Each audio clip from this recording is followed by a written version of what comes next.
এই ডিজাইনটো যে দেখিছে, এই ডিজাইনটো আঁৰত অৰ্থ এটা লুকাই আছে। এনেই মন গ'ল ডিজাইনটো ভাল লাগিল কাৰণে ইঞ্জিনিয়াৰ বনাই দিছে, সেইটো নহয়।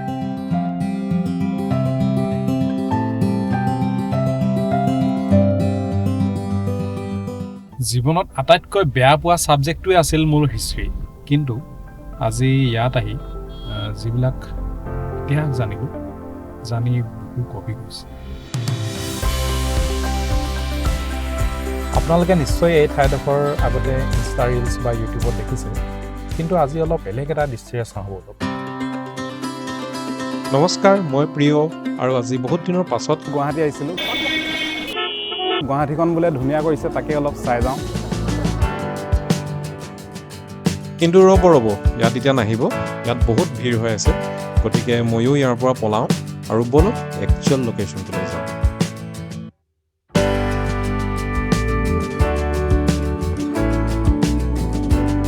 গুৱাহাটীৰ পশ্চিম বৰাগাঁৱত অৱস্থিত এয়া শ্বহীদ স্মাৰক ক্ষেত্ৰ।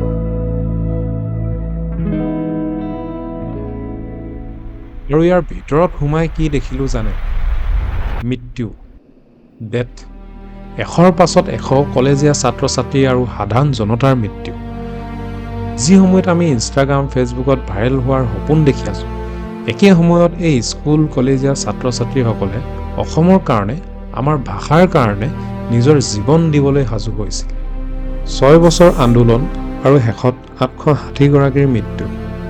তাৰ পাছত অৱশেষত দিল্লীয়ে বিদেশী চিনাক্ত কৰা আৰু অসমৰ পৰা খেদি ওলোৱাৰ এখন এগ্ৰিমেণ্ট ছাইন কৰিবলৈ বাধ্য হ'ল, আৰু সেয়াই হৈছে অসম একৰ্ড। এৰিয়াটো বহুত ডাঙৰ হয়, প্ৰায় 100 বিঘামান হৈ যাব ইয়াৰ কেম্পাছটো, আৰু ইয়াৰ হাইটটো প্ৰায় 13 মহলীয়া বিল্ডিং সমান হৈ যাব।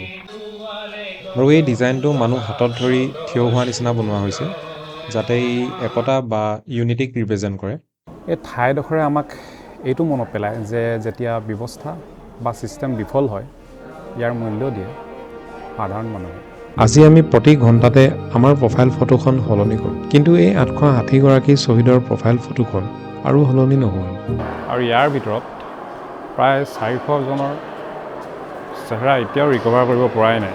কিছুমান পৰিয়ালৰ কাষত যি 2 একপি পুৰণি ফটো আছিল, তাৰ ওপৰত ভিত্তি কৰিয়ে এই অৰ্ধমূৰ্তিকেইটা নিৰ্মাণ কৰা হৈছে। আৰু এয়াই হৈছে তেওঁলোকৰ অন্তিম আৰু একমাত্ৰ প্ৰফাইল পিকচাৰ। বহুতে সোধে এয়া কি আৰু কিয় বনোৱা হৈছে, কিন্তু আটাইতকৈ ইম্পৰ্টেণ্ট প্ৰশ্নটো হৈছে এয়া নবনালে আমাৰ কি লছ হ'ব পাৰে। বহুতে কিন্তু নাজানে।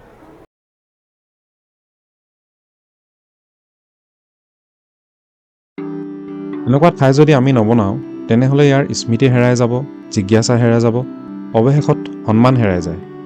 কাৰণ ইতিহাস কেৱল কিতাপৰ মাজত থাকিলে মানুহে দেখি নাপায়, যিহেতু আজি অধিকাংশ মানুহেই কিতাপৰ পৰা আঁতৰি থাকোঁ।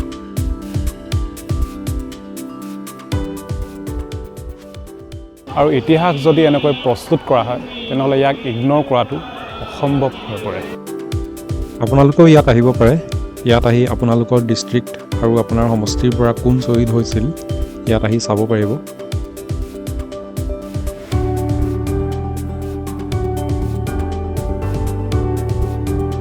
তো এতিয়া ইয়াৰ পৰা বিদায় লৈছোঁ। আজিলৈ ইমানেই। জয় আই অসম।